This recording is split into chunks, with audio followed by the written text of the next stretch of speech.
Քանի որ հարցեր են հնչում, հարկ եմ համարում անդրադառնալ Կտրիչ Ներսիսյանի հեռացումից հետո հայաստանյան առաքելական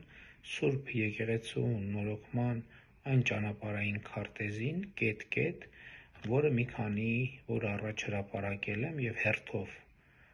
մեկնաբանել այդ կետերը և պարզաբանել։ Առաջին կետը վերաբերում էր կաթողիկոսական տեղապահի ընտրությանը, որը իրոք առաջին քայլն է, և այդ առումով պիտի ասեմ, որ կարևոր է, որ դա տեղի ունենա այս պահին հայաստանյան առաքելական Սուրբ Եկեղեցում գործող կանոնների համապատասխան, ինչքան գիտեմ, դա իրականացնում է եպիսկոպոսաց դասը, և այս հարցում ես որևէ այլ առաջարկ և մոտեցում չունեմ,